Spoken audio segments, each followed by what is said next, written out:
Alright, next up we'll be looking at the faction of Slanesh. Is dedicated to the pursuit of excess, gratification, hedonism, pain, and amoral pleasure at the expense of any other soul. He is the youngest of the Chaos Gods. For the complex emotions of erotic desire and decadence only exist within the minds of intelligent races. From within the realm of chaos, the Dark Prince revels in each new sensation discovered. He guides the mortal inhabitants laden with desire to go ever further in their pursuit of stimulation.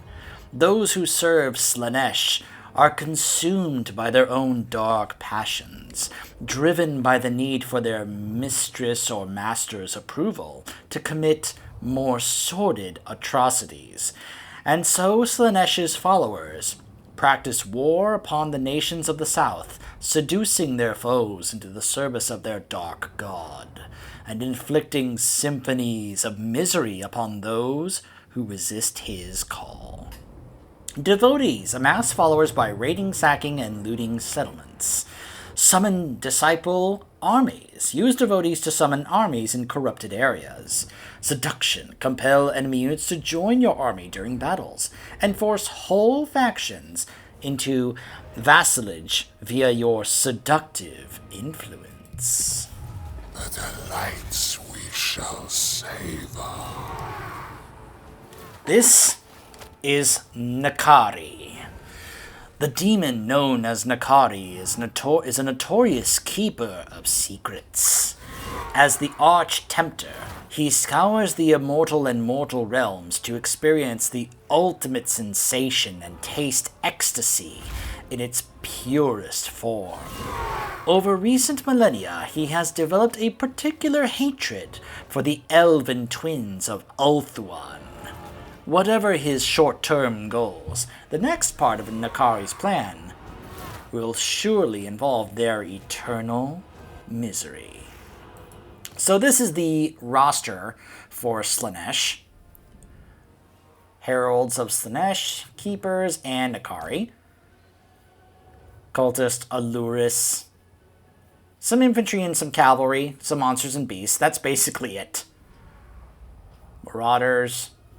From what I understand, this is not really a faction that's meant to do a whole bunch of like straightforward fighting like Khorne. This is very much a kind of flanking and try and get them from behind and others in that regard. In terms of how they're kind of supposed to be played. I don't know if that's going to make that much of a difference when I play this myself, because since I always play these on easy, who knows? His faction effects. Diplomatic relations plus 20 with all factions. I guess he's just that persuasive. Tribute from vassals plus 50%. So definitely encourages you to try and get good relations with other factions and basically have them pay tribute as vassals. Experience gain plus 50% each time a new faction is fought in battle. Wow. Seduce units cost minus 25%, and enemy leadership minus 4%. They're just like, nope, we don't want to fight you. We'd rather just give in. These kind of make sense when you think about it. The Chaos God of Desire, Slanesh, is the youngest of the Dark Powers, but has the potential to eclipse them all. He is the Dark Prince and Lord of Excess. His servants embody those traits to perfection, and none more so than Nakari, the Arch-Tempter. His search for the exquisite saw him stranded on the wrong side of the maelstrom. Not that the Keeper of Secrets would be concerned, for a being such as Nakari will always find distractions. Nevertheless, I can perhaps offer a greater prize to tempt the Arch-Tempter. I make my way through perfumed fog, ignoring the tormented screams, to his palace. The negotiations will be challenging.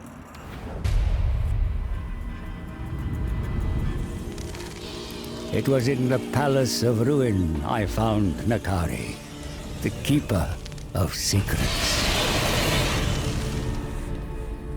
His den of excess was no place for mortals. With every step it whispered promises of all I desire. Like others before me, my soul yearned to be ensnared. But I knew if I succumbed here, he would own me for eternity. I made my revelations quickly, before my senses gave way. Yet Nakari found the tale of Be'lakor and Ursun tiresome. It was a secret he kept already. As my mind clouded, I made a final gambit. I would guide him through the maelstrom to the bear's deathbed. The bear is tempting. The sorrow of a dying god, yours to treasure. A treasure to cherish. I want it. You will give it to me. One drop of Ursun's blood. That is my fee. Advise me well, and you will have your desire. Fail me, and I will have your soul.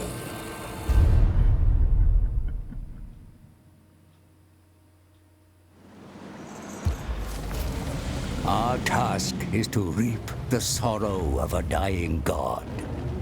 Ursun's anguish, collected and treasured for eternity.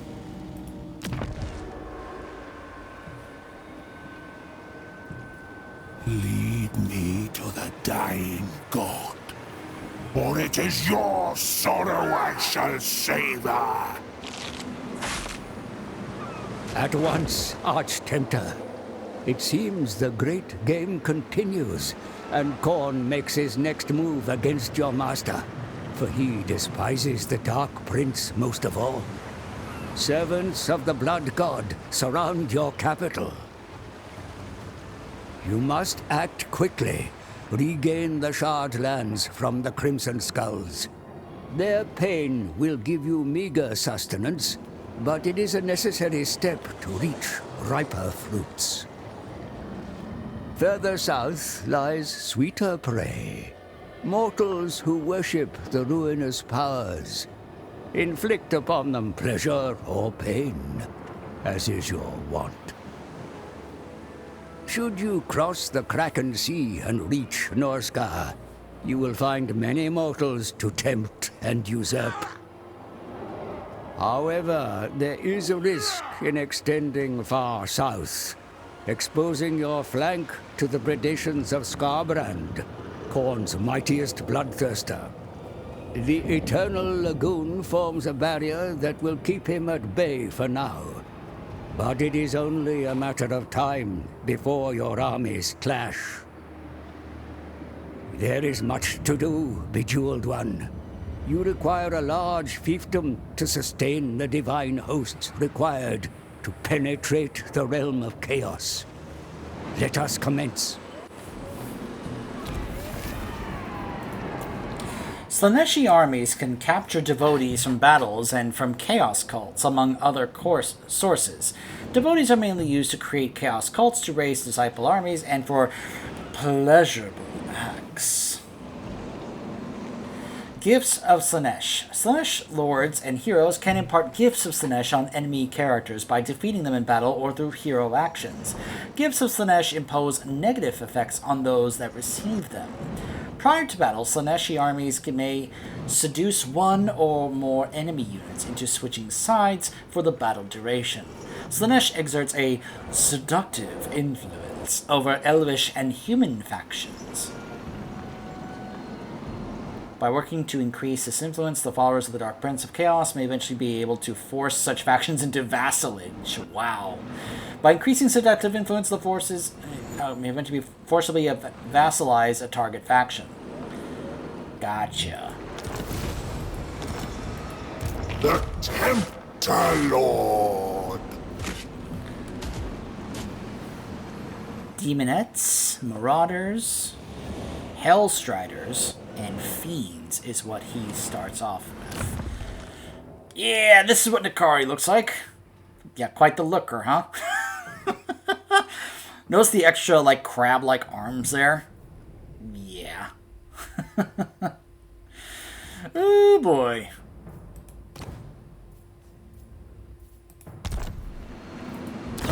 Palace of Ruin.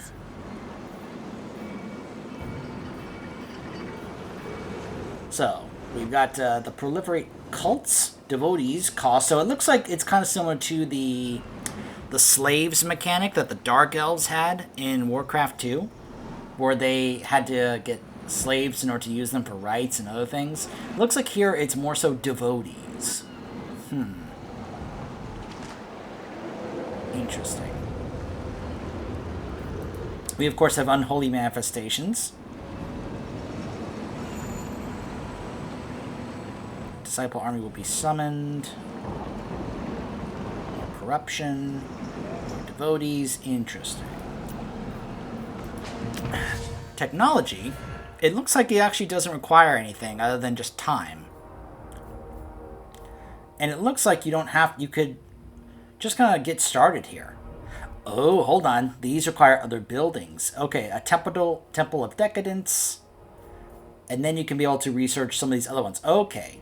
6 is the number of the Dark Prince. 6 are the perfume hero houses of Slanesh, each with captivating scents awaiting to be discovered. Interesting. So get this one, then you can get this one. Interesting. This requires a Tormented Whisper building, a Drifting Tower building. Okay, kind of different. Interesting. I like how here we're getting to see like which ones have which corruption, I guess, in this area. Pleasurable acts. Pleasure party. Oh my gosh. Never have I been to such revels. The food delighted. Oh, whoops. I didn't mean to do that. Whatever. I was just reading this. The games you played, and there were so many wanton diversions. Oh my. Pleasure hunt. So that gives plus 50 growth and plus 5 control. Other acts can't be performed while it's active. Pleasure hunt gives plus 20 control, recruitment costs, recruit rank. Pleasure arena, income from buildings. Huh.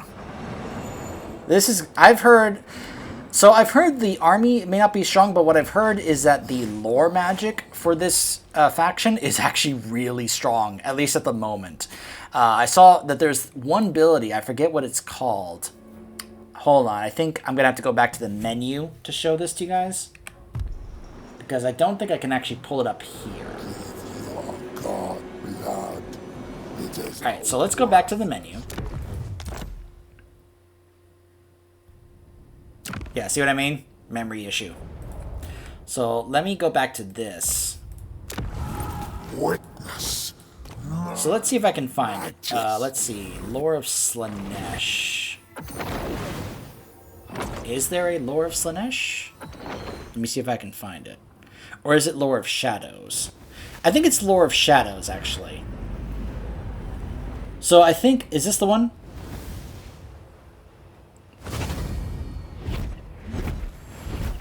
Yeah, I think this is the one right here. The Pendulum. A small forward-moving area of effect, strong versus multiple units. So, look at this thing. Look at this pendulum. You see that? That just wiped out that unit there. Wow! This is the magic that Slanesh's force, I think, can use here. And from what I have heard, it is pretty strong. So yeah, while the army may not be strong, the magic of the Slanesh faction apparently is really strong because of the lore. Shadows is apparently a really strong lore in the game at the moment. I have a feeling that, okay, so you can just upgrade that and it can just be like, yep, added effect area. Let's see this, hold on. Increases armor piercing damage. Oh my goodness. So that may be one of the big strengths when playing as Slanesh, is utilizing the lore of Shadows in battles anyway.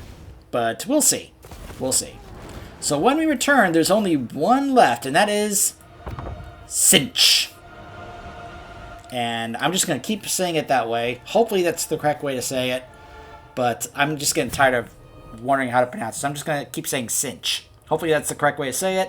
Whatever. Stay tuned.